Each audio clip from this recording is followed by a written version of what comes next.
네, 지금부터 신약 성경지리 요한복음 제5강 시작하도록 하겠습니다. 먼저 말씀드릴 게 있습니다.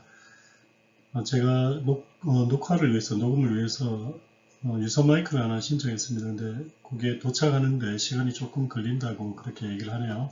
그래서 6강, 7강까지는 아마 종전의 방식으로 지금처럼 녹음이 되기 때문에 좀 잡음이 있을 것 같고요. 한 8강부터는 좀 좋은 음질의 그런 강의로 진행하면서 여러분들이 듣기에 불편하지 않도록 그렇게 하도록 하겠습니다. 그럼 지금부터 강의 시작하겠습니다. 먼저 이스라엘 백성들의 교육 시작, 그 쉐마 이스라엘입니다. 신명기 6장 4절 말씀입니다. 이스라엘아 들으라, 우리 하나님 여호와는 오직 하나님 여호와이시니. 쉐마 이스라엘. 갈로 안에 있는 저 단어는 그 신명기라는 히브리 말입니다. 신명기. 근데 우리는 신명기라고 되어 있지만 히브리에서는 엘레하 데바림 이래 되어 있습니다. 엘레하 데바림. 그러니까 말씀, 그때 말씀하셨다, 뭐 이런 그 말입니다. 그때 말씀이 있었다, 이런 의미거든요. 그래서 저걸 히브리어는 저렇게 얘기하고 우리는 신명기로 그렇게 되어 있습니다. 샤마 이스라엘 아도나이 엘로헤이누 아도나이 에핫. 원래는 이건 이렇게 암송을 하면서 교육을 시작하는 것이 아니라 샤마 송을 불러야 되는 겁니다. 그 샤마 송을 불러야 되는데요. 제가 이 동영상 끝나고 난 다음에 녹화하고 난 다음에 그 유튜브 올릴 때 거기다가 그 링크를 하나 걸어드리겠습니다. 거기에 보면 쉐마송이 있습니다. 그래서 여러분들 그 쉐마송을 들으면서 쉐마를 기억하시면 될 것 같습니다. 그래서 이스라엘 백성들은 쉐마송을 부르고 교육 시작하고 그 다음에 교육이 끝나면 쉐마송을 부르면서 교육을 함께 마친다라고 제가 말씀을 드렸고요. 지난 시간까지 강의 그 복습 내용을 좀 확인하고 가겠습니다.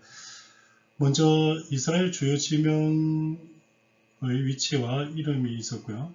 그 다음에 요한복음 1장에서 2장에 나타난 예수님의 사역에 대해서, 그리고 이스라엘 성전의 변천사, 네 번째로 예수님 당시 헤롯 성전의 구조에 대해서 확인했고요. 그리고 마지막 다섯 번째로 요한복음 3장 전반부에 나타난 유대교 분파까지 지난 시간 4강까지 하면서 확인해 봤습니다. 먼저 이스라엘 주요 지명, 위치와 이름입니다. 한번 기억해 보시기 바랍니다. 오늘 한 가지 더 추가할 게 있습니다. 그 이스라엘 지역의, 저 지도의 지역의 제일 위쪽에 있는 저곳이 바로 메롬호수입니다. 그 메롬호수는요, 메롬호수 위에서 그 위에 그 헬몬산이라는 거 있어요. 헬몬산. 지난번에 한번 보셨을 겁니다. 굉장히 높은 산이었는데요. 거기에 만년설의 눈이 녹고 그 다음에 비나 그 지역에 있는 어떤 물들이 모여서 메롬 호수로 먼저 모이고 그 다음에 저 메롬 호수에서 모인 저 그 물이 다시 갈릴리로 이제 지나갑니다. 저 메롬 호수는 여호수아 11장 5절에 나와 있습니다. 이 왕들이 모여 나와서 이스라엘과 싸우려고 메롬 물가에 함께 진쳤더라. 여호수아가 가나안 땅 북부 지역을 점령할 당시에 가나안 사람들 연합체가 모여서 방어를 합니다. 그때 모였던 지역이 어디냐면 바로 저정사였다. 그리고 저기에서 여호수아가 가나안 땅의 그 왕 하솔의 연합군을 격파한 장소였다. 그렇게 여호수아 11장 5절과 7절에서 기억하고 있습니다. 메롬은 그 갈릴리 호수의 북서쪽으로요, 약 한 15km 정도 떨어지는데 오늘의 메이론이라는 곳으로 그냥 불려 있습니다. 그 이스라엘 그 성지순례관을 확인할 수 있는데고요. 바로 여기가 또 갈릴리 호수입니다. 그리고 저 아래가 사해고요, 여메라고도 부릅니다. 그리고 갈릴리 호수로부터 사해까지 흐르는 강을 요단강이라 합니다. 그리고 이 지역이 예루살렘이고요. 그리고 이 예루살렘은 모리아산 그 위에 예루살렘 성이 세워졌다라고 말씀드렸습니다. 그리고 참고적으로 우리가 잘 아는 엘리야가 그 바알 선지자 450명과 함께 신학의 대결을 했던 저 산이 바로 갈멜산입니다. 그리고 예수님께서 태어나신 곳 바로 베들레헴입니다. 그리고 예수님께서 자라나신 곳 나사렛이고요. 또 예수님께서 처음 이적을 행하신, 기적을 베푸신 가나 혼인잔치 이야기가 있는 저 가나 땅이고요. 그리고 여기는 예수님께서 3년 동안 공생애를 하시면서 그 3년 동안 공생애의 가장 핵심적인 베이스 캠프가 되는 가버나움 지역입니다. 그리고 이곳은 성경에 그 요단강 건너편 베단이라고 그렇게 표현이 되어 있는데요. 바로 예수님께서 첫 공생의 사역을 시작한 곳을 알리는 장소입니다. 그리고 성경에는 또 다른 베다니가 있다고 말씀드렸습니다. 마리아, 마르다, 나사로의 고향인 베다니가 있다 또 말씀을 드렸습니다. 요한복음 1장과 2장에 나타난 예수님 사역에 대해서 간략하게 좀 알아보도록 하겠습니다. 먼저 이 베다니는요, 바로 세례 요한이 세례를 베풀었던 장소고요. 그리고 또 세례 요한이 예수님을 만났던 장소이기도 합니다. 그리고 예수님께서 세례 요한에게 세례를 받으셨던 곳도 바로 이곳 베다니였다라는 거. 그리고 예수님께서 첫 제자들을 만나시게 된 곳도 바로 이곳이었다. 그 첫 제자가 누구라고 말씀드렸습니까? 안드레와 시몬과 빌립과 나다나엘이 있었다라고 말씀을 드렸죠. 그리고 이곳에서 예수님께서 제자들과 함께 가나 혼인잔치에 참여하시고자 이동을 하셨습니다. 이 가나 혼인잔치에서는 첫 번째 예수님이 기적이 행해진 장소였고요. 물로 포도주를 만드는 그런 기적을 행하셨던 장소입니다. 또 뿐만 아니라 이 가나는 바로 나다나엘의 고향이기도 합니다. 참고적으로 베세다는요, 이 안드레와 시몬, 빌립의 고향이다라는 거 요한복음 1장 44절에서 언급하고 있다라는 거 보시면 됩니다. 어쨌든 간에 예수님께서 베다니에서 첫 사역을 시작하시고, 그러니까 예수님의 공생의 첫 시작을 베다니에서 제자들을 만나는 것으로부터 시작을 해서 가나 혼인잔치로 이동하셨다가 저기서 몇 날 계시다가 다시 가버나움으로 내려가 계시고, 또 가버나움에서 몇 날 있지 아니어서 성경은 요한복음 2장은 다시 예수님께서 예루살렘으로 올라가셨다라고 그렇게 말씀을 합니다. 이 예루살렘에 가셨을 때는 바로 예루살렘 성전에 올라가셨다라는 것을 알 수 있고요. 또 우리가 요한복음을 계속적으로 이제 살펴보겠지만 예수님은 예루살렘을 방문하실 때마다 반드시 예루살렘 성에 가셔서 예수님께서 하셔야 될 일들을 하셨다라는 것을 요한복음을 통해서 우리는 알 수 있습니다. 방금 전에 말씀드린 내용들을 좀 지형도를 활용해서 좀 보여드리면 이렇습니다. 이 베다니에서요, 예수님께서 가나로 이동하시고 가나 혼인잔치에서 혼인잔치가 있은 후에 어느 일정 기간 있으시고 난 다음에 다시 가버나움이라는 지역으로 이동을 하십니다. 그리고 예수님께서 다시 예루살렘으로 올라가십니다. 그 가버나움에서 예루살렘까지의 거리가 111마일이라고 지난 시간에 말씀을 드렸습니다. 거리를 계산해 보면요. 가버나움에서 나사렛까지가 24마일이고 나사렛에서 예루살렘 87마일, 총 111마일이 된다고 말씀을 드렸고요. 111마일을 그러면 예수님께서는 며칠 동안 걸으셨는가? 성인 평균 걸음을 1시간에 한 3마일 정도 걷는다라고 그렇게 계산했을 때 8시간 정도 걸을 수 있다라고 볼 수 있습니다. 그래서 하루 25마일씩 걸었다면 예수님께서 가버나움에 출발하셔서 예루살렘까지 가시는데 5일 정도 걸리셨을 거다. 이게 이제 다이렉트로 가서 5일 정도 걸리셨다라는 거고요. 만약에 중간중간에 쉬어서 간다면 일주일, 길게는 열흘, 더 길게는 한 달 이상 그렇게 걸려서 갈 수도 있습니다.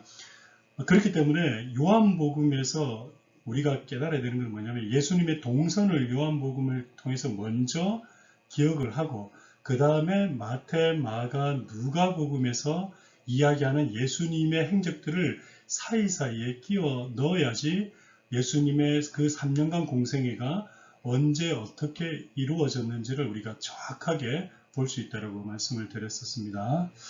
그래서 예수님은 예루살렘에 방문하실 때마다 항상 성전에 올라가셨다라는 것을 꼭 기억하시기 바랍니다. 이 성전에 그럼 올라가셨으면 이스라엘 성전의 변천사에 대해서도 저희가 좀 기억을 해야 되는데요. 먼저 이 예루살렘 성전은 바로 예루살렘 성에 세워졌겠죠. 근데 이 예루살렘 성은 바로 모리아 산 위에 세워지게 됩니다. 노란 그 화살표로 표시된 바로 저 장소이고요. 이곳에 솔로몬에 의해서 BC 966년경부터 시작해서 959년까지 약 한 7년 6개월 정도, 어떤 분은 뭐 6년 몇 개월이라고 얘기하고 어떤 분은 7년 몇 개월이라고 하는데요. 어쨌거나 한 7년 정도 걸려서 저 솔로몬 성전이 최초로 세워집니다. 물론 솔로몬 성전 이전까지는 성막으로 있었습니다. 성막으로 있었지만 솔로몬 때 다윗이 그렇게 세우고 싶어 했지만 하나님께서 허락지 않으셔서 바로 솔로몬을 통해서 하나님의 성전, 예루살렘 성전을 세우게 됩니다. 근데 이 예루살렘 성전은 우리가 그 역사서를 통해서 확인한 바와 같이 솔로몬 왕 이후 르호보암 왕, 그러니까 솔로몬 왕의 아들인 르호보암 때 그때 남북으로 갈라지게 됩니다.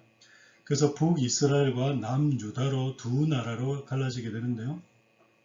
북이스라엘은 BC 722년경에 아수르에서 무너집니다.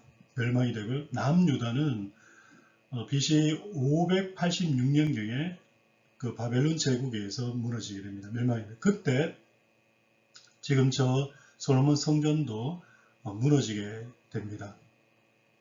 그리고 있다가 포로로 유다 사람들이 끌려갔다가 이 사람들이 BC 537년경에 다시 예루살렘으로, 이 이스라엘 땅으로 돌아오게 되는데요.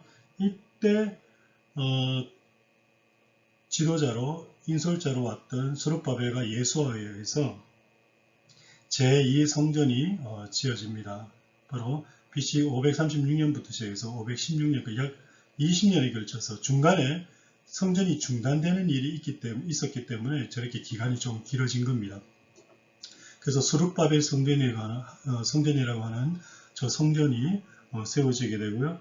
훗날 이 스룹바벨 성전은 바로 헤롯에 의해서, 헤롯 대왕이라고 합니다.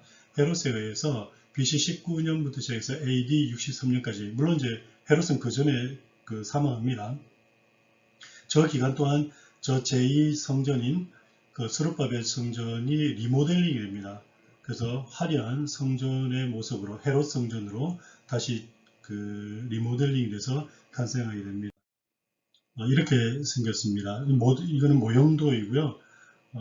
이스라엘 지역에 가면 예루살렘 지역을 저렇게 모형화해서 만든 것 가운데 저기에 성전의 모형이 함께 있습니다.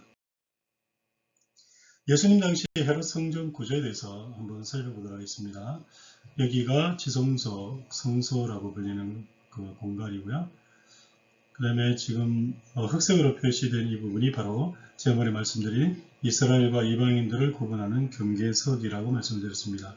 그리고 녹색으로 표시된 이곳이 바로 이방인들이고요.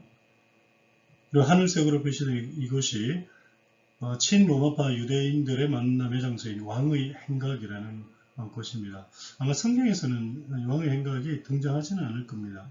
제가 정확하지는 않으니까 여러분들 확인해 보시고 저도 한번 확인하고 다시 말씀드리겠습니다.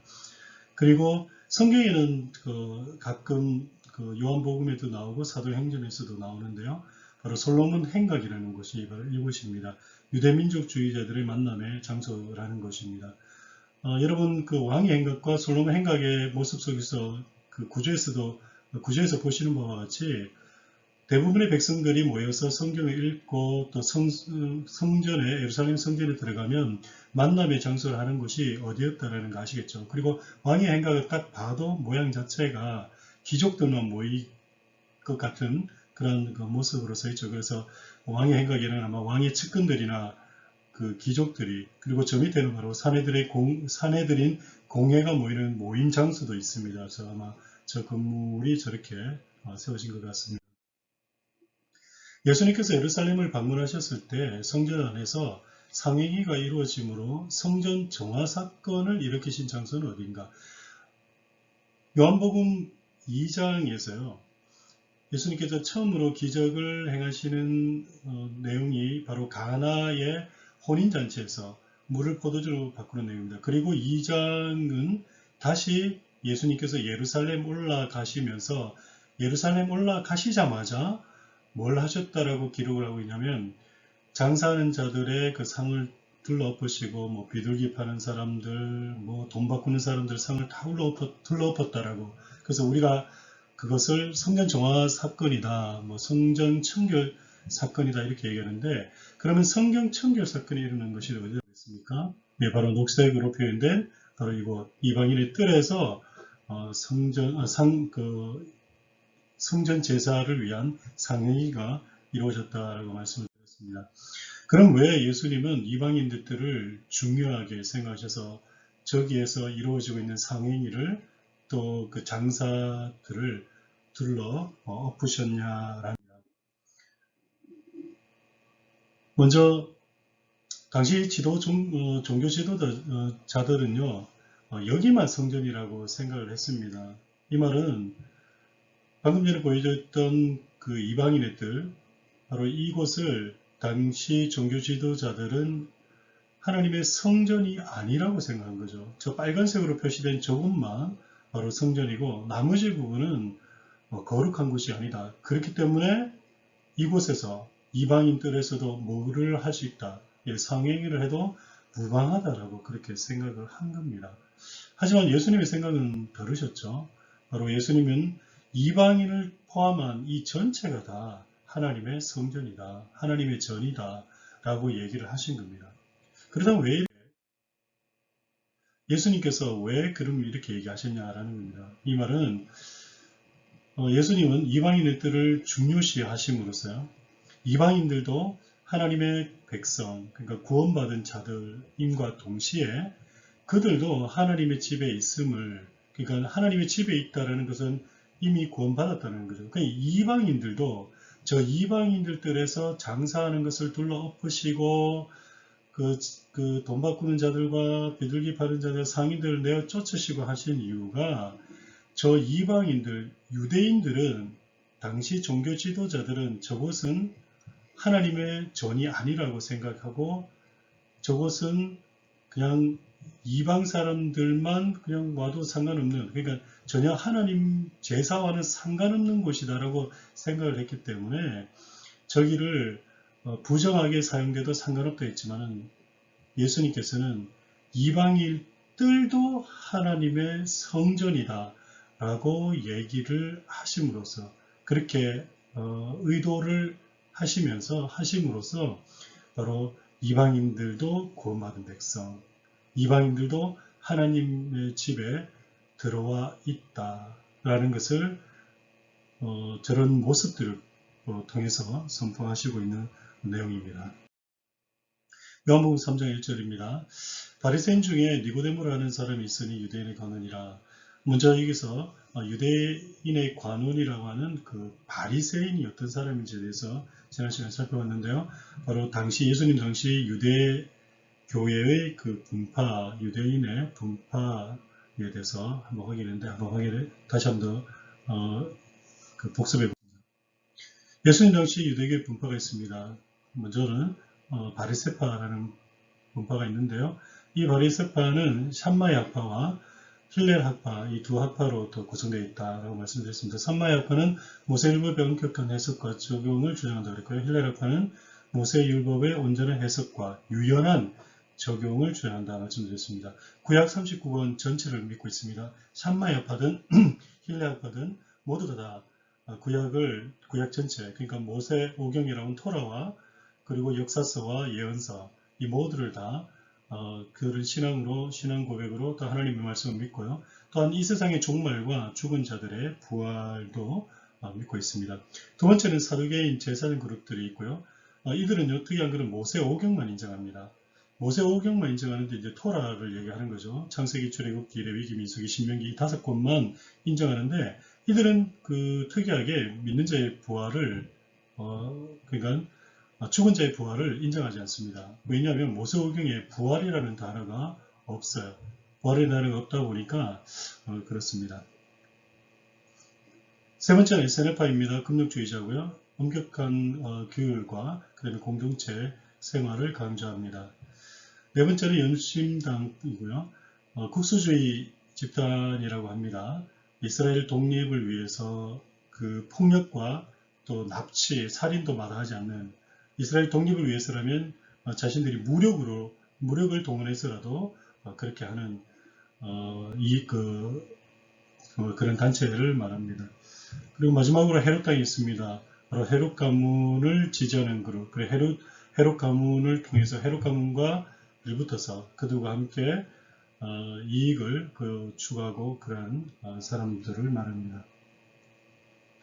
그래서 예수님 당시의 그 문파들 가운데 우리가 그 성경을 읽는 데 있어서 특히 이제 요한복음을 읽는 데 있어서 기억해야 될 사람들은 바로 바리새파 사람들과 사두개인이다라는 거 그렇게 보시면 되겠습니다.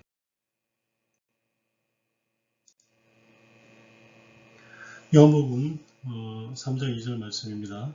그가 밤에 예수께 와서 가로되 랍비여 우리가 당신은 하나님께로서 오신 선생인 줄 아나이다. 하나님이 함께 하시지 아니하시면 당신의 행하는 이 표적을 아무라도 할 수 없음이니이다.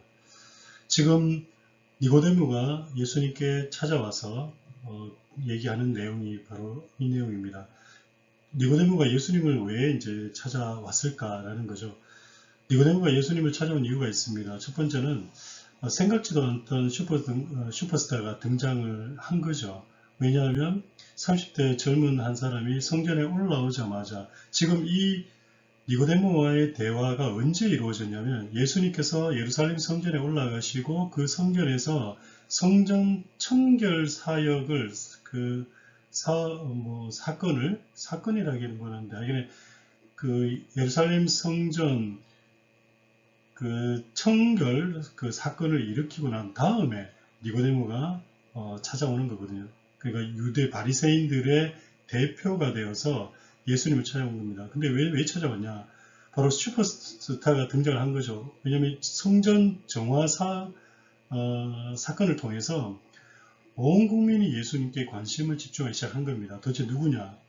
우리가 감히 하지도 못한 일을 저렇게 과감하게 하는 사람이면 전부가 대단한 사람이다라고 그렇게 생각을 한 거겠죠. 그리고 많은 사람들이 이목이 예수님께로 쏠릴 때 그때 바리새인들이 관심을 가지고 쳐다봤던 겁니다.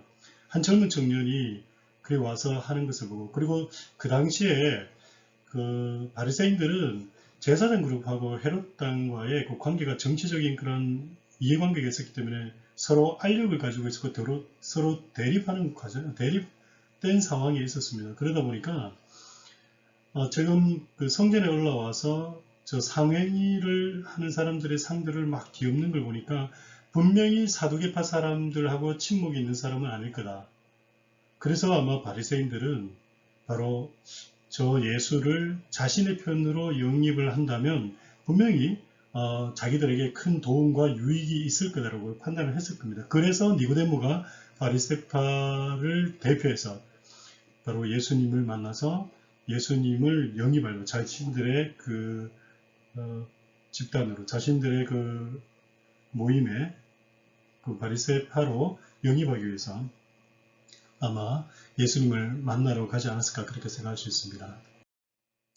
요한복음 3장에서 얘기합니다. 예수께서 대답하여 가라사대 진실로 진실로 내게 이르노니 사람이 거듭나지 않으면 하나님 나라를 볼 수 없느니라. 지금 니고데모는 예수님을 만나서 어쨌거나 자신들의 편으로 자신들의 사이드로 영입을 하기 위해서 예수님 당신이 어디에서 왔는지 알고 있고 그것이 하나님께서 온 사람이 아니라면 당신이 하는 일이 아무나 할 수 있는 일이 아닙니다 라고 예수님을 띄워주면서 예수님을 포섭하려고 예수님을 영입하려고 예수님을 자신들의 편으로 만들려고 그렇게 질문을 던졌는데 그 니고데모의 그 이야기를 듣고 예수님의 답변 반응은 의외 동문서답을 하고 있는 것을 보게 됩니다. 예수께서 대답하여 가라사대 진실로 진실로 내게 이르노니 사람이 거듭나지 않으면 하나님 나라를 볼 수 없느니라. 지금 자신들의 편이 되어달라고 온 니고데모에게 대뜸 뜬금없이 정말 동문서답으로 뭐라고 하냐면 거듭나지 않으면 하나님 나라를 볼 수 없다라고 얘기하는 거예요. 반드시 거듭나야 된다라고 그렇게 얘기를 하는 거죠. 너 거듭나면 안 된다라고 거듭나야 되는 이유에 대해서 그렇게 이제 얘기를 하는 겁니다. 왜냐하면 거듭나야지만이 어떻게 했나요? 하나님 나라를 볼 수 있다, 들어갈 수 있다, 뭐 이렇게 얘기를 합니다. 요한복음 3장 4절에서 이 이야기를 들었던 니고데모가 고민에 빠집니다. 그러면서 예수님에게 묻죠. 니고데모가 가로되 사람이 늙으면 어떻게 날 수 있습니까? 두 번째 모태로 들어갔다 날 수 있습니까? 이라고 하는 생각이 없어요. 니고데모는 바리새인이고 그 다음에 유대인의 관원입니다. 종교 지도자일 뿐만 아니라 정치 지도자입니다. 그런데요, 예수님께서 거듭나지 않으면 하나님 나라에 들어갈 수 없다. 하나님 나라를 볼 수 없다. 이렇게 얘기를 하니까 지금 니고데모가 그럼 모태에 두 번째 들어갔다 나와야 됩니까? 라고 묻는 겁니다. 이게 몰라서 물었겠습니까? 예수님께서 말씀하신 그 내용 가운데 본인이 이해하지 못하는 내용이 있었기 때문에 지금 이 니고데모도 약간은 짜증난 듯한 느낌으로 그렇게 얘기를 한다는 겁니다. 뭐냐면요. 구약에서는요. 이 거듭난다라는 개념이 없어요. 그러니까 구약 성경 36권에서는 사람이 다시 태어난다. 거듭난다 이런 개념이 없어요. 그러다 보니까 유대교에서도 거듭난다라는 그런 개념이 없어요. 근데 뜬금없이 예수님께서 유대인의 관원이자 종교 지도자인 바리새파 중에서도 그래도 학식이 뛰어난 사람 중에 하나인 니고데모에게 예수님이 뭐라고 얘기하셨냐면 거듭나야지만 하나님 나라에 들어갈 수 있다 이렇게 얘기를 하는 거예요. 그러니까 얼마나 지금 황당하겠습니까? 그린 니고데모가 그렇게 물은 거죠. 모태 두 번째 들어갔다가 나와야 됩니까?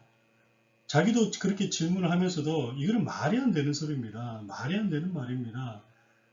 도저히 그럴 필요가 없습니다. 근데 꼭 그리하면 됩니까? 라고 그런 궁금증을 가지고 어쩌면 지금 예수님과 서로 디베이트를 하기 위해서 그렇게 하려고 하는 것일 수 있습니다. 그때 예수님께서 또 대답하십니다. 요한복음 3장 5절에서 예수께서 대답하시되 진실로 진실로 내게 이르노니 사람이 물과 성령으로 나지 않으면 하나님 나라에 들어갈 수 없느니라. 지금 예수님께서 니고데모가 그럼 두 번째 모태에서 나야 됩니까? 태어나야 됩니까? 두 번째 모태로 들어갔다 다시 태어나야 됩니까? 라고 묻는 그 질문에 예수님께서 다시 한 번 더 말씀하십니다. 물과 성령으로 나지 않으면 하나님 나라에 들어갈 수 없다. 요한복음 3장 예수께서 대답하시되 진실로 진실로 내게 이르노니 사람이 물과 성령으로 나지 않으면 하나님 나라에 들어갈 수 없다. 이 말은 방금 전 니고데모에게 동문서답과 같은 말씀을 하신 말씀입니다. 3절 말씀에서 예수께서 대답하여 가라사대 진실로 진실로 내게 이르노니 사람이 거듭나지 않으면 하나님 나라를 볼 수 없느니라.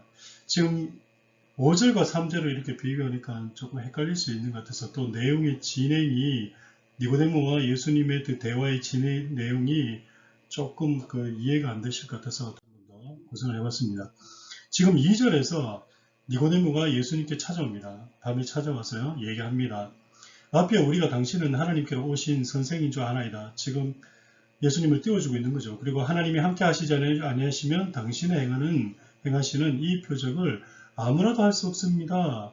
그래서 이런 이야기를 통해서 예수님을 자신들의 편으로 영입을 하려고 하려는 의도를 보인 거죠. 그런데 이 의도를 정확히 꿰뚫어 보고 계셨던 예수님께서는 말씀하십니다.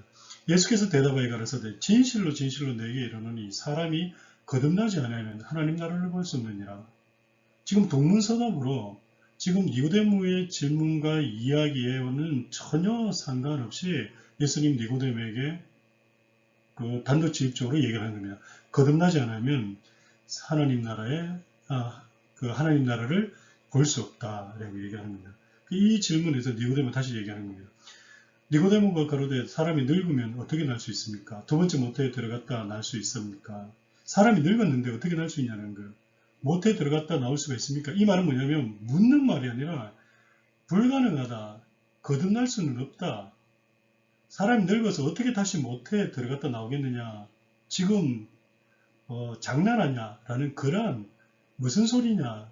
도대체 예수라는 당신이 이야기하는 얘기는 뭔 소리인지 하나도 모르겠다라는 그런 이제 얘기를 하고 있는 거죠. 이때 예수님께서 또 말씀하십니다. 예수께서 대답하시되 진실로 진실로 내게 이르노니 사람이 물과 성령으로 나지 아니하면 하나님 나라에 들어갈 수 없느니라. 자, 여기에서 이제 비교를 해보면요. 예수께서 대답하여 가라사대 진실로 진실로 내게 이르노니 사람이 여기까지 갔습니다.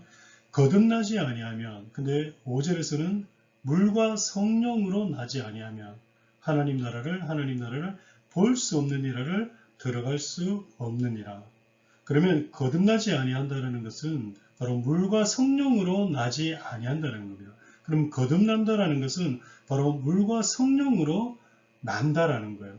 그리고 하나님 나라를 본다라는 것은 바로 하나님 나라를 들어간다라는 그런 의미인데 그렇다면 거듭난다라는 거 바로 이게 무슨 의미냐라는 거예요. 거듭난다.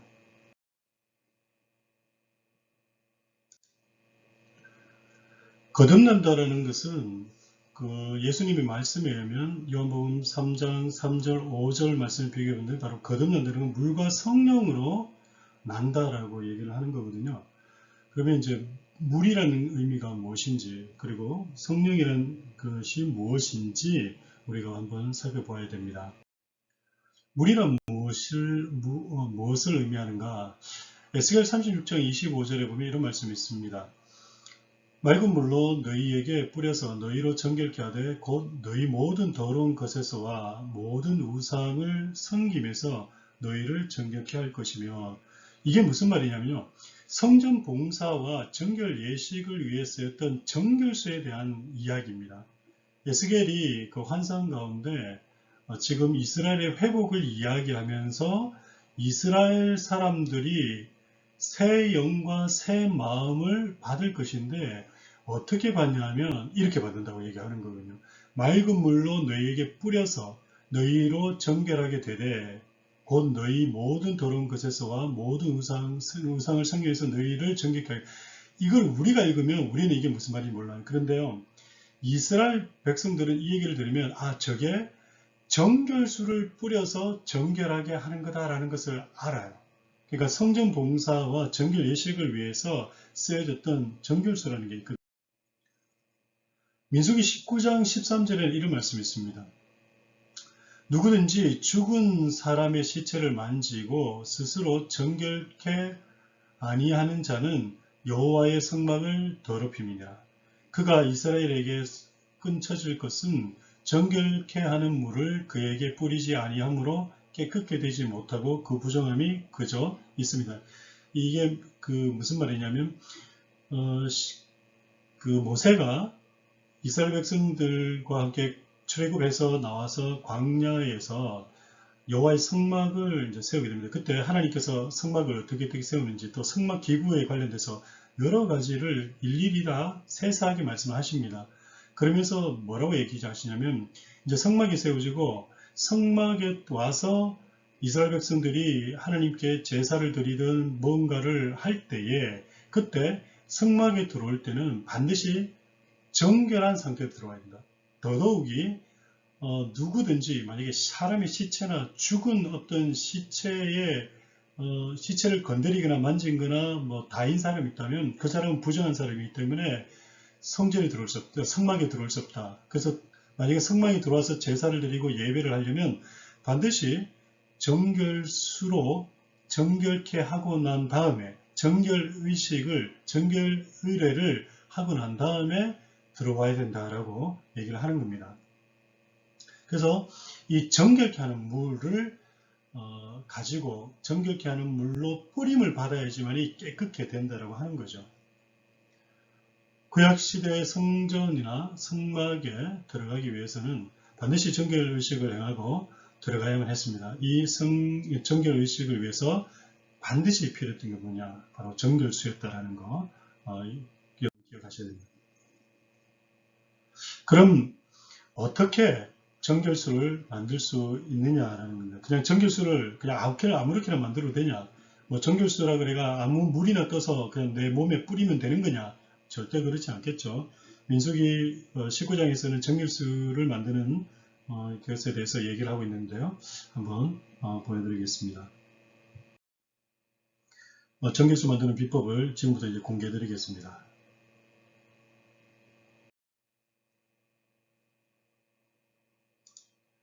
먼저 민수기 19장 2절입니다. 여호와의 명하는 율법의 율례를 이제 이르노니 이스라엘 자손에게 일러서 온전하여 흠이 없고 아직 멍에 매지 아니한 붉은 암송아지를 내게로 끌어오게 하고, 지금 뭐라 그러냐면 붉은 송아지, 붉은 암송아지, 흠이 없고 멍에를 매지 않은 붉은 암송아지가 먼저 있어야 됩니다.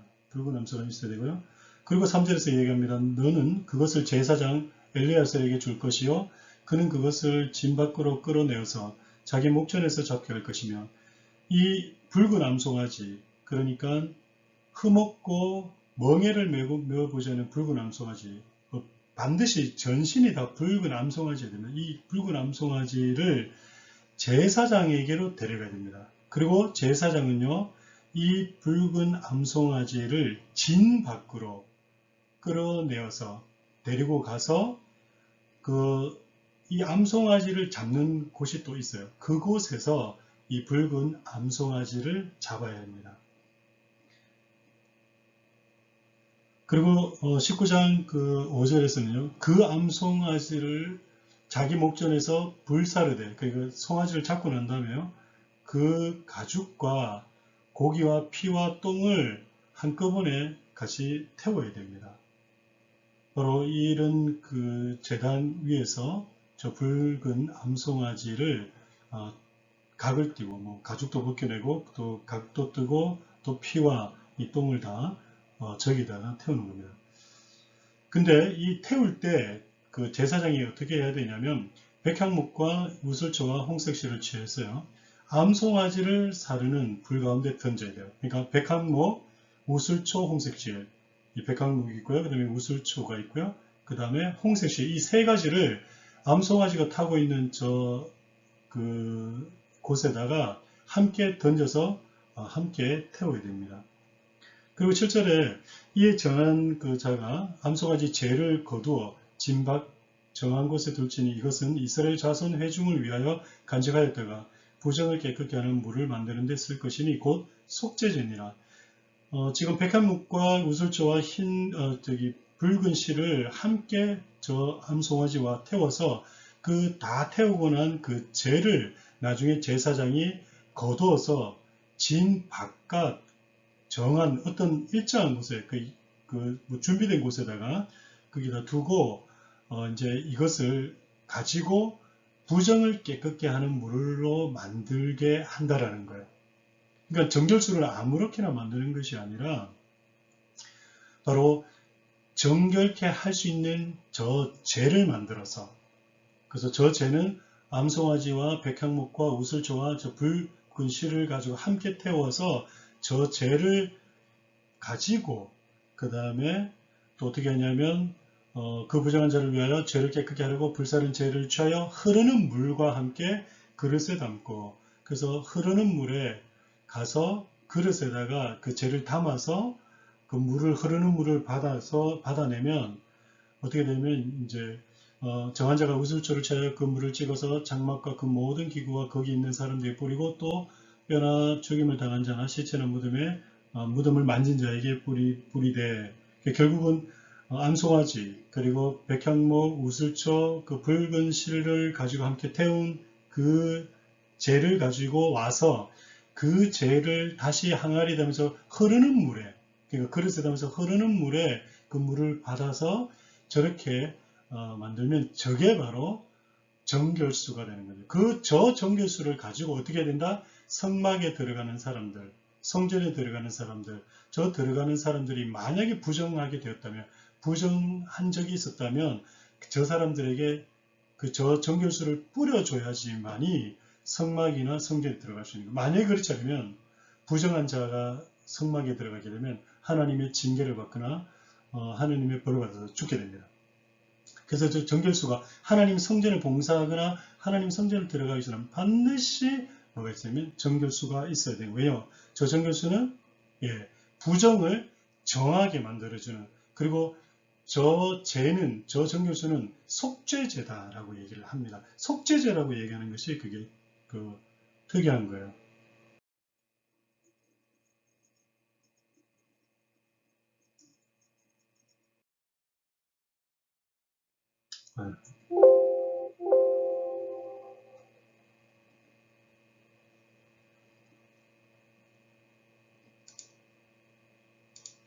자, 그래서 요한복음 3장 이제 5절로 다시 한번 들으면요. 바로 예수께서 대답하시되 진실로 진실로 내게 이르노니 사람이 물과 성령으로 나지 아니하면 하나님 나라에 들어갈 수 없느니라. 바로 물의 의미가 에스겔 36장 25절 맑은 물로 너희에게 뿌려서 너희로 정결케 하되 곧 너희 모든 더러운 것에서와 모든 우상을 섬김에서 너희를 정결케 할 것이며, 바로 이게 뭐냐면 저 정결수를 가지고 정결한 물을 뿌려서 부정한 것을 정결하게 한다.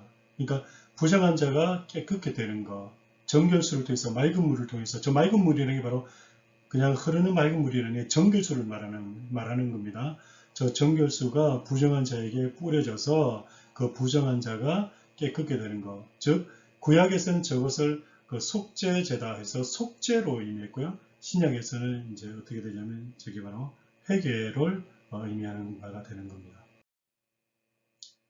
자, 물과 성령으로 나지 않으면 두 번째, 이제 성령이란 그러면 무엇인가 하는 의미인데요. 한번 살펴보도록 하겠습니다. 에스겔 36장 26절에서 29절에 이렇게 말씀합니다. 또 새 영을 너희 속에 두고 내 새 마음을 너희에게 주되 너희 육신에서 굳은 마음을 제하고 부드러운 마음을 줄 것이며 또 내 신을 너희 속에 두어 너희로 내 율례를 행하게 하리니 너희가 내 규례를 지켜 행할지라. 내가 너희 열조에게 준 땅에 너희가 거하여 내 백성이 되고 나는 너의 하나님이 되리라. 내가 너희를 모든 더러운 데서 구원하고. 지금 에스겔 36장 26절에서 29절에서 뭐라고 하냐면 내 영을 너희 속에 둔다. 그리고 27절에서 내 신을 너희 속에 둔다. 이걸 통해서 어떻게 하냐면 너희가 내 백성이 되고 그리고 나는 너희 하나님이 되겠다. 또 이걸 통해서 어떻게 하시냐면 하나님께서 구원하시겠다. 너희의 모든 더러운 데서부터 그 죄로부터 어떻게 깨끗게 해서 구원하시겠다. 그렇게 말씀하십니다. 바로 죄인된 인간이 하나님의 구원 백성이 되는 방법을 이야기하고 있는 건데요. 뭐라고 얘기하고 있냐면 하나님께서 선택하신 자들에게 뭘 부어주신다고 하십니까? 새 영, 곧 하나님의 신, 성령을 부어주시고요. 그 다음에 성령께서 믿는 자들 마음속에 오셔서 내주하게 되심으로, 왜냐하면 너희 속에 두어 라는 말은 너희 속에 거한다는 거예요. 그러니까 28절에도 보면 이렇게 되면 너희가 내 백성이 되고 나는 너희 하나님이 되리다. 왜냐하면 그 마음속에 새 영을 부어주신다라고 얘기하거든요. 그래서 너희 속에 두어 할 때 성령께서 오셔서 내주하신다라고 얘기하는 거예요. 그리고 성령의 통치, 그리고 성령의 통치는 이제 충만이라고 할 수 있는데요. 성령의 충만을 받게 되어서 하나님의 구원 백성이 되는 거다. 죄인된 인간이 하나님의 구원 백성이 되는 그 방법에 대해서 에스겔 36장 26절에서 29절에는 그렇게 말씀하고 있다는 거예요. 그래서 따라서 성령으로라는 것, 그러니까 물과 성령을 할 때 그 성령으로라는 말은 바로 성령의 임재 그리고 성령의 내주하심을 말하는 것입니다. 그러면 하나님 나라에 들어가기 위해서 바로 요한복음 3장 5절에서 말씀하신 것 같이 물과 성령으로 나지 아니하면 하나님 나라에 들어갈 수 없다. 근데 그러면 하나님 나라에 들어가기 위해서는 어떻게 해야 되는가? 거듭남이 필수라는 거죠. 바로 거듭남이라는 건 뭐였습니까? 예, 좀 전에 우리가 확인한 대로 죄 씻음과 성령의 내주로 이루어집니다. 거듭남이라는 것은 바로 죄 씻음과 성령의 내주. 이 죄 씻음은 바로 회개를 의미하는 거죠. 그러면 죄 씻음은 또 어떻게 받을 수 있느냐는 거예요. 어떻게 죄 씻음을 받을 수 있는가? 바로 죄를 고백하고 회개함을 통해서 죄 씻음을 받게 되는 겁니다. 그러면 죄를 고백할 때 어떤 일이 일어나느냐? 성령께서 임하시게 됩니다.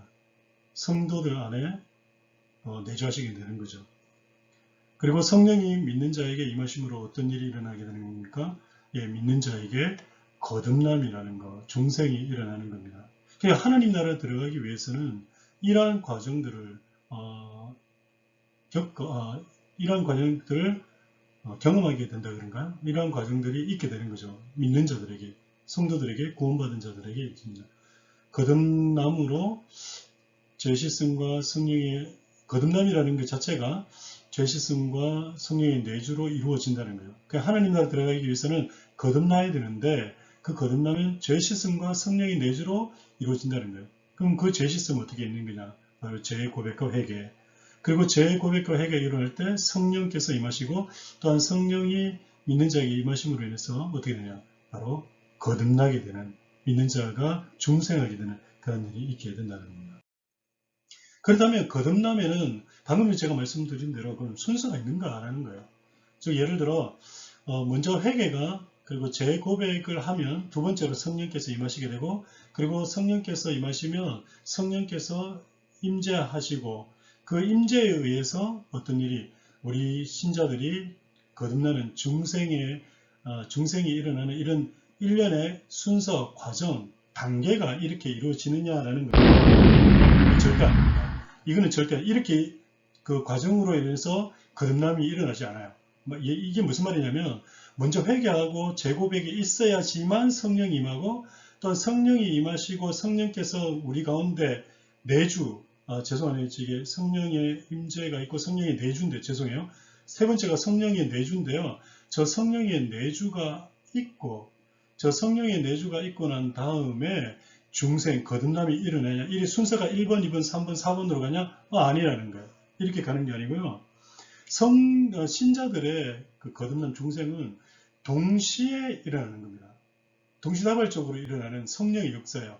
신자의 믿는 것과 회개, 성령의 즉각적인 내주, 거듭남은요. 순서적인 것이 아니라 동시에 같은 시각에 일어나는 성령 하나님의 사역이에요. 이거는 여러분들이 뭐 궁금해 하실 수 진짜 그런 게 맞나라고 하는데 이 부분에 대해서는 나중에 제가 언제 한번 기회가 되면 교리를 한번 말씀을 좀 드릴 때가 있을 겁니다. 지금 요한복음을 하다 보니까 이런 게 자꾸 이제 제가 나와서 이게 좀 설명이 길어졌거든요. 중생이 뭐냐, 그리고 또 이따가 보면 삼일체에 관련돼서도, 그리고 또 믿음에 관련돼서도 또 얘기를 해드려야 되거든요. 그런데 일단은 이거는 듣고 그냥 일단 인지만 하고 계세요. 그 교리에 의하면 거듭남에는 어떤 순서가 있는 게 아니에요. 뭐라고 하냐면 개혁주의 교리에서는 신자들이 믿는 것과 죄송합니다. 회개와 성령의 즉각적 내주 그리고 거듭남의 이 순서에는 어떤 과정이나 순서가 있는 것이 아니에요. 먼저고 뒤고 이런 순서가 있는 것이 아니라 이 모든 것이 다 믿는 것과 회개와 믿을 때 성령이 즉각적으로 우리 가운데 임하시고 내주하시는 것 그런 면에서 거듭나는 이 모든 것이 다 동시에 똑같이 일어나요. 그러니까 누가 먼저라고 누가 먼저 일어난다라고 우리가 알 수 없어요. 그거는 오직 하나님만이 역사하시고 성령 하나님께서만 하시는 그 사역이시기 때문에 그분의 신비 안에 감춰져 있는 내용입니다. 즉 죄인이 믿는 순간 거듭남의 역사가 즉각 일어나는 겁니다. 그 죄인이 믿는 순간 거듭남의 역사가 즉각 일어나는 거예요. 니고데모가 이 얘기를 이제 듣고 난 다음에 얘기를 하는 거죠. 이게 정말 가능할까? 에이 설마 농담이겠지. 이렇게 생각을 했겠죠. 그러니까 니고데모가 9절에서 이렇게 얘기하는 겁니다. 니고데모가 대답하여 가로되 어째 이런 일이 있을 수 있나이까. 예수님이 얘기하십니다. 믿음으로만 가능하다. 이것이 믿음으로 가능하다. 죄인이 믿는 순간 거듭남의 역사가 일어난다 라고 예수님께서 말씀하시는 거예요. 죄인이 믿는 순간 거듭남의 역사가 일어난다. 그런데 여기서 중요한 것은요. 죄인이 거듭나기 위해 믿어야 하는 것이 그러면 또 뭐냐라는 거예요. 도대체 뭐겠습니까? 오직 예수 그리스도. 오직 그리스도. 죄인들이 거듭나기 위해서 믿어야 하는 것이 뭐냐? 오직 예수 그리스도. 오직 그리스도. 솔루스 크리스투스라고 얘기를 하는데요. 그럼 그렇다면 예수님의 뭘 믿어야 된다는 거예요? 도대체 예수님의 뭘 믿어야 된다는 거예요? 요한복음 3장 14절에서 15절에서 얘기합니다. 모세가 광야에서 뱀을 든 것 같이 인자도 들려야 하리니 이는 저를 믿는 자마다 영생을 얻게 하려 하심이니라. 바로 인자에 대해서 얘기를 하고 계세요. 지금 예수님께서. 인자는 무엇인가?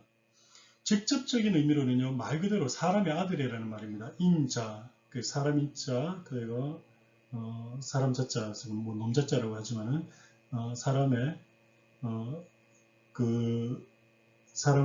자자가 아들 자자군요. 죄송합니다. 인자, 그 사람의 아들. 근데 이게 왜 중요한 의미를 가지느냐라는 거죠.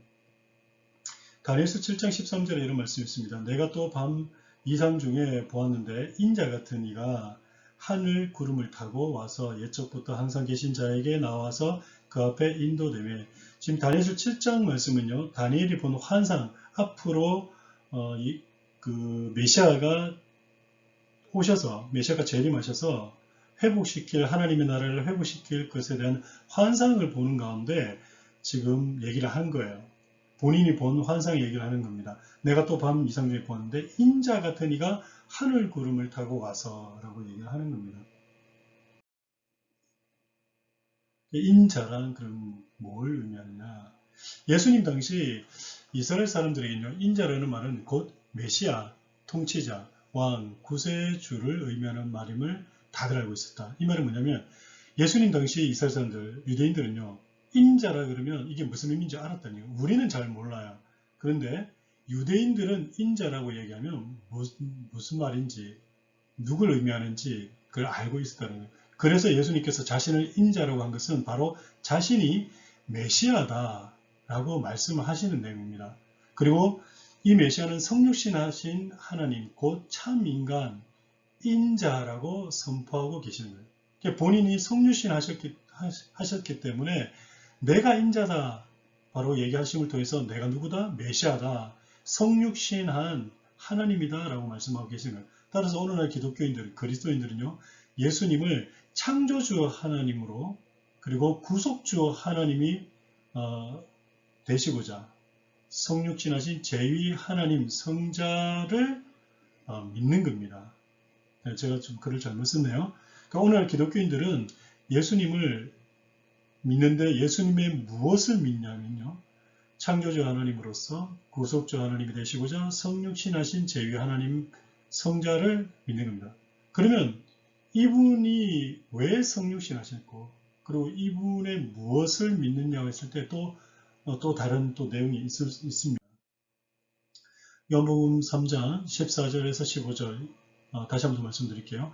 모세가 광야에서 뱀을 든 것 같이 인자도 들려야 하리니 이는 저를 믿는 자마다 영생을 얻게 하려 하십니다. 여기서 인자가 들려야 한다. 그리고 믿는 자마다. 그러니까 지금 믿어야 되는데 무엇을 믿어야 되냐면 인자가 들려야 하는 것을 믿어야 된다.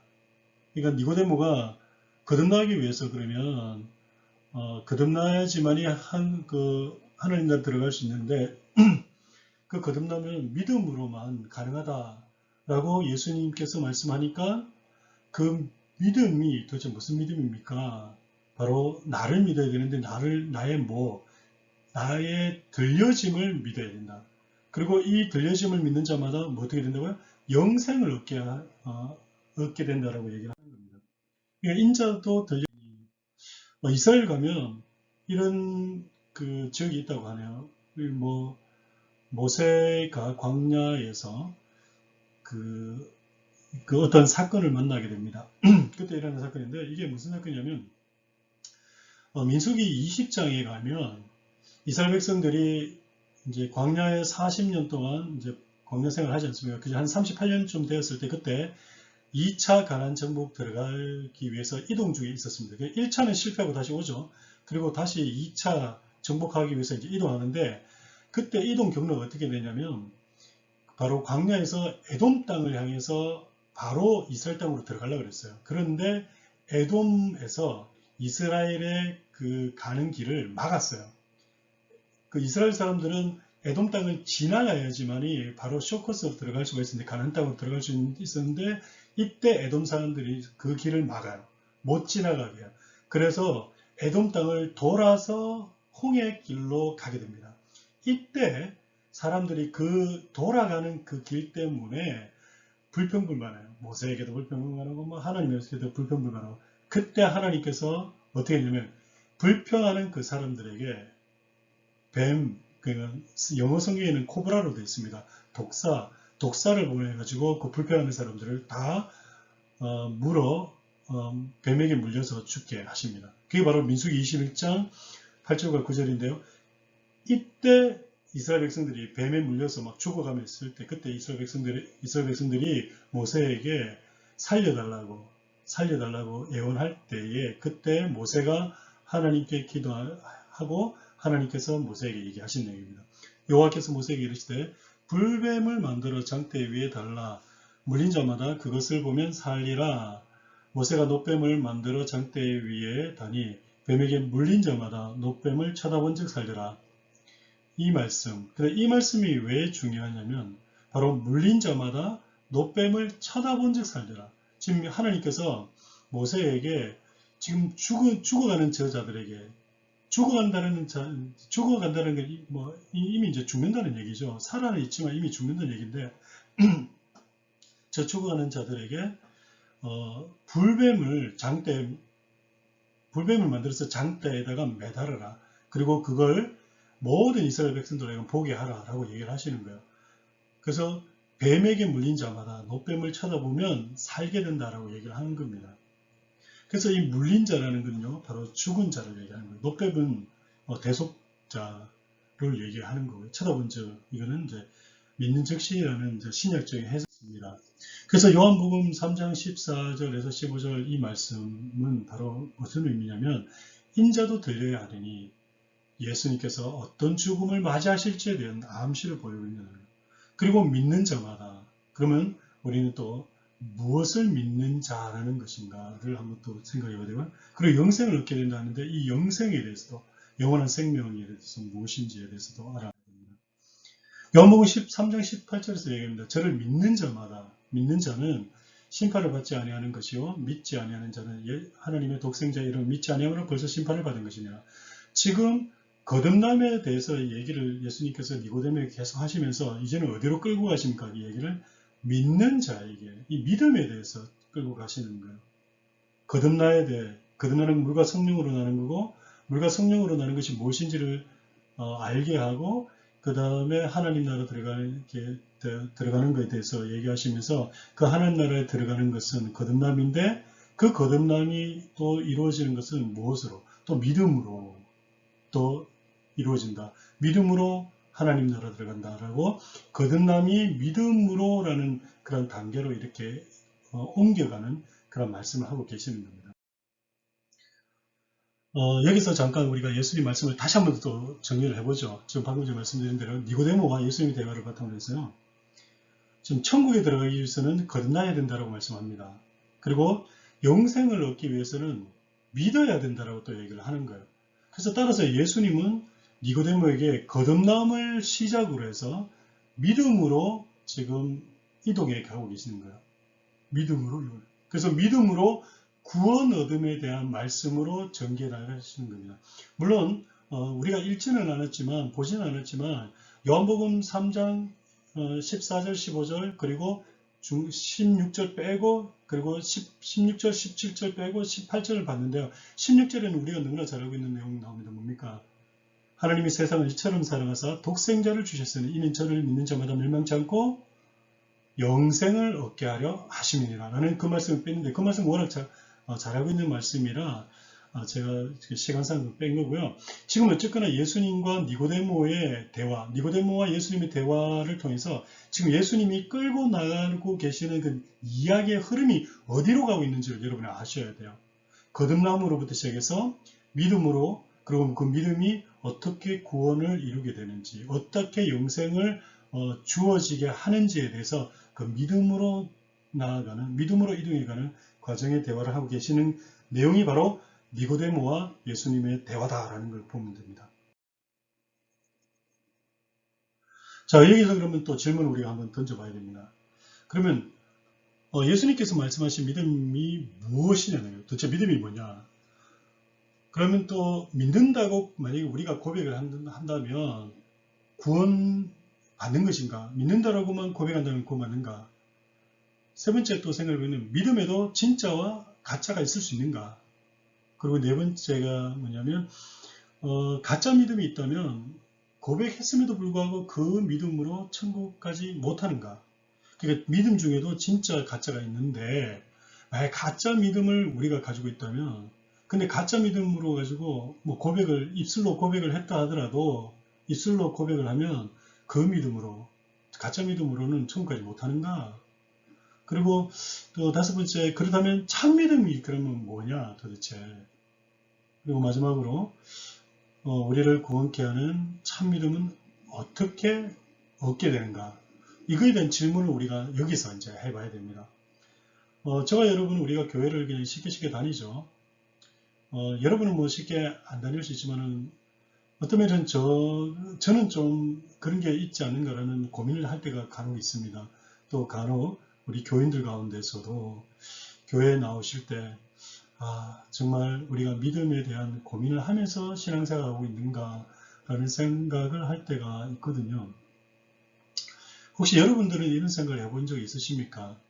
내가 가진 믿음은 내가 교회는 다니는데 내가 예수 그리스도를 믿는다라고 고백은 하는데 그 믿는 것이 무엇을 믿는다는 얘기인지 그리고 내가 그것을 믿는다면 그걸 믿는 만큼 정말 내 마음속에 내 속 깊이 진실함으로 고백을 하고 믿는 건지 그리고 내가 믿는다는 이 믿음이 혹하나 내가 의식적으로나 내가 감정적으로 만들어낸 가짜가 아닌지 진짜 성령께서 내게 주신 그런 믿음인지 그리고 그 믿음을 정말 내가 고백할 수 있는 건지 한번 우리가 생각해 봐야 되지 않을까 이런 생각이 들고요. 그래서 우리는 이제 이 시간쯤에 이제 여기까지 뭐 강의가 요한복음의 말씀이 많이 나가지는 않지만 지금 5강까지 오면서 이 시점에 우리가 한번 생각합니다. 믿음이란 도대체 무엇인가 한번 생각해야 됩니다. 궁금하시죠? 예, 다음 시간에 이 믿음에 대해서 한번 말씀을 나누도록 하겠습니다.